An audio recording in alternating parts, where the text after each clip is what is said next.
Hey guys, thanks for stopping by Life on the Hill. Today what I want to talk about is what to do once deer season ends. Even though the season is over, there are still plenty of things that you can do, so let's hop into it.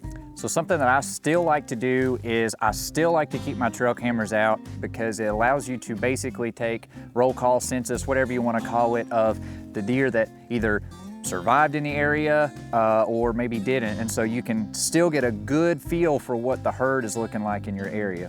The other big reason why I still like to keep them out right now is because it lets you kind of know where you're at as far as the shed situation. Are they, have they already shed their antlers? Should you be looking for them or not? Basically, once they drop their antlers, at that point, I will try to take my trail cameras out. So the second thing I like to do this time of year is I really love to fly my drone. If you don't have a drone, that's fine. Maybe your buddy's got one, but the bird's eye view that you can get from your drone this time of year where there's no foliage or anything is so helpful. This allows me to see game trails that I may not be able to see from the ground. Maybe I've walked past, never noticed.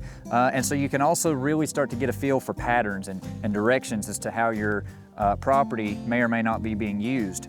Another big reason why I like to fly my drone this time of year is to compare the surrounding food resources, pastures, whatever. Basically, I would like to know and see that my food plot is A, still green, and B, hopefully one of the only green food sources in the area.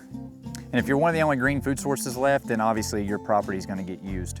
So another thing that I like to do this time of year is make any equipment changes that I might have desired to make. I'm kind of weird about making changes mid-season. Basically, at the beginning of the year, I have my setup, and that's what I'm gonna go through the end of the season with. Now, obviously, if I have a malfunction, then I will certainly correct it. But as far as like changing your rest or maybe switching to a different release, changing the scope on your rifle, maybe even going to a different round, I don't like to make changes mid-season, so I will take this opportunity to make those changes, especially with my bow. That way I can hit the ground running here in the next few weeks and really just start practicing with my new setup. Another great thing to do this time of year is actually be intentional about predator control. You know, a lot of people, if they're in the stand and a coyote walks through or whatever, yeah, they'll take it, but this is the time of year that you don't have to worry about spooking deer or, you know, a shot, running deer off. You might as well start to be intentional about some predator control. So yeah, this is a great time of year to be intentional, go take a few sits and actually just do some coyote hunting or whatever predator may be in your area. Start to do some management now that the season's over and you don't have to worry about spooking deer. And so the last thing that I like to do this time of year is sit back and reflect. And I also like to be really critical of myself.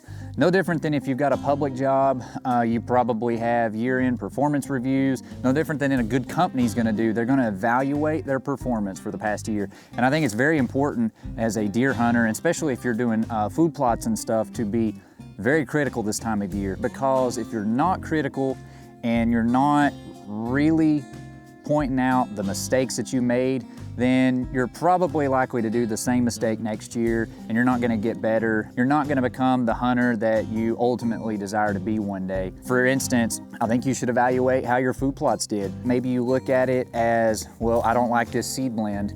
Probably not gonna go back with this blend. Or maybe you can say, I missed the planting window. Obviously you can't control the weather, but there are good predictors in the forecast, and so, you know, maybe you should have planted earlier.